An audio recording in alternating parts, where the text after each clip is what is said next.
प्रिय बच्चों, मैं अमरदीप कुमार आप सभी का अमरदीप कोचिंग सेंटर नेम डाड़ामऊ में हार्दिक स्वागत अभिनंदन वंदन करता हूं। जैसा कि मैंने इसके पहले वाली वीडियो में आपको बताया, सूर्य के पद का पहला पद पढ़ाया, उसी क्रम में दूसरे और तीसरे चौथे पद की बात करेंगे।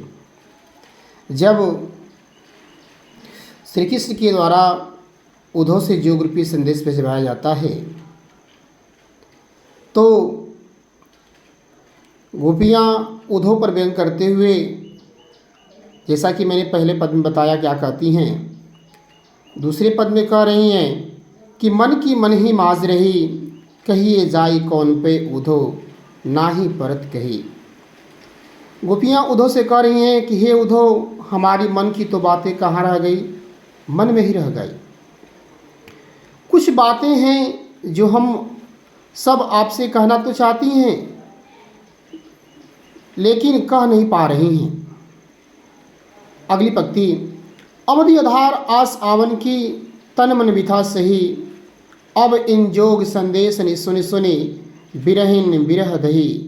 अर्थात हम उस समय की प्रतीक्षा में थे, उस समय की आस में थे कि वह समय एक न एक दिन जरूर आएगा जिस दिन श्री कृष्ण वापस आएंगे। इतना ही नहीं, ये आपके द्वारा जोग रूपी जो संदेश हमें दिया जा रहा है, इस जोग रूपी संदेश को सुनकर के हमारी स्थिति ऐसी हो गई है कि हम विरह रूपी अग्नि में क्या कर रही हैं, जल रही हैं। चाहती हुति गुहार जितहि ते उत्ते धार बही, सूरदास अब धीर धरही क्यों मर ज़्यादा न लही। चाहती हुति गुहार जितहि ते, हम सब तो ये चाहती थे कि श्री कृष्ण जैसी धारा में कहेंगे बहने के लिए, हम सब उस धारा में बह जाएंगे। लेकिन अब हम किस बात की मर्यादा रखें, लाज रखें, श्री कृष्ण ने तो सारी मर्यादाएं ही तोड़ दी। अब हम तीसरे पद की बात करेंगे कि गोपियों के लिए श्री कृष्ण हाड़ी पक्षी जैसे हमेशा लकड़ी को लिए रहता है, अर्थात मन में बसाए रहता है, ठीक उसी प्रकार गोपियों के लिए श्री कृष्ण हाड़ी पक्षी की लकड़ी के समान हैं। अगले पद्य में गोपियाँ कैसे कह रही हैं, हमारे हरि हाड़ी की लकड़ी, अर्थात हमारे श्री कृष्ण, हरि का मतलब यहाँ पे श्री कृष्ण होगा, हमारे श्री कृष्ण उस हाड़ी पक्षी की लकड़ी के समान हैं जिन्हें हम मन से, क्रम से, वचन से अपने हृदय के अंदर बसा लिया है, अर्थात मजबूती से पकड़ रखा है। जागत सोवत स्वप्न दिवस निसे, कान्ह कान्ह जकरी, सुनत जोग लागत है ऐसो जियो करी फिक्री। अर्थात हम सब जागते समय, सोते समय, दिवस अर्थात दिन में, निसी मतलब रात्रि में, बस एक ही रट लगी रहती है, कान्हा कान्हा कान्हा। इतना ही नहीं, जोग रूपी संदेश सुन करके हमारा मन कड़वा हो जाता है। ठीक उसी प्रकार जैसे कि अगर कोई कड़वी ककड़ी खा ले और मन कड़वा हो जाता है। सो तो व्याधि हमको ले आए, देखी सुनी न करी, यह तो सूरत नहीं ले सौंपो, जिनके मन चकरी। गोपियाँ उद्धव से कह रही हैं कि हे उद्धव, आपने तो ऐसी समस्याएं हम सबको ला करके दे दिए जिसके बारे में हम सब ने न देखा है, न सुना है और न ही किया है।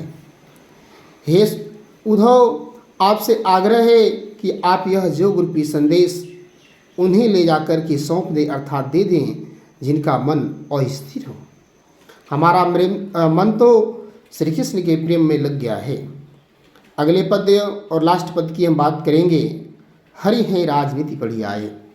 जब श्री कृष्ण की खुद न आकर के उद्धव के द्वारा जब जोग रूपी संदेश भिजवाते हैं तो गोपियाँ कह रही हैं कि हरि है राजनीति पढ़ी आए, अर्थात श्री कृष्ण ने राजनीति पढ़ ली है। समझी बात कहत मधुकर के समाचार सब पाए।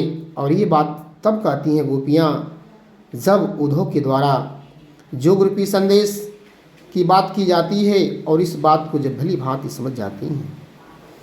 अगली पंक्ति में गोपियाँ कह रही हैं, इक अति चतुर होते पहले हैं अब गुरु ग्रंथ पढ़ाए, श्री कृष्ण तो पहले से ही चालाक थे और गुरु ग्रंथ पढ़ने के कारण और उनकी बुद्धि बढ़ गई है। कैसे कर रही हैं? बड़ी बुद्धि जानी जो उनकी, जो संदेश पठाए। बुद्धि बढ़ने के कारण जब उनकी बुद्धि बढ़ गई है तो खुद न आकर के योग रूपी संदेश भिजवाए हैं। अगली पंक्ति में गोपियाँ कैसे करें उधो से, उधो भले लोग आगे के पर हित डोलत धाये। हे उधो, पहले के लोग बड़े जो भले थे, जो दूसरे के हित अर्थात भलाई के लिए डोलत धाये अर्थात इधर उधर दौड़ते रहते थे। अब अपने मन फेर पाए हैं चलत जोहुत चुराए। अब हम सबका मन वापस चाहिए जो श्री कृष्ण ने जाते समय चुरा ले गए थे। ते क्यों अनित करे आपुंजे और अनित छुड़ाए। वह व्यक्ति खुद ही अनित क्यों करते हैं जो दूसरे की अनिति को छुड़ाते हैं। राजधर्म तो यह सूरजो प्रजा न जाहि सताएं। सूरदास गोपियों की वह वेदना का वर्णन करते हुए कहते हैं कि गोपियाँ कह रही हैं राजा का तो यही धर्म होता है कि जो दूसरे को अनिति करने से रोके अर्थात प्रजा को सताए नहीं। यहाँ पे तो श्री कृष्ण खुद अनिति कर रहे हैं जैसा कि आपने देखा। तब तक के लिए धन्यवाद।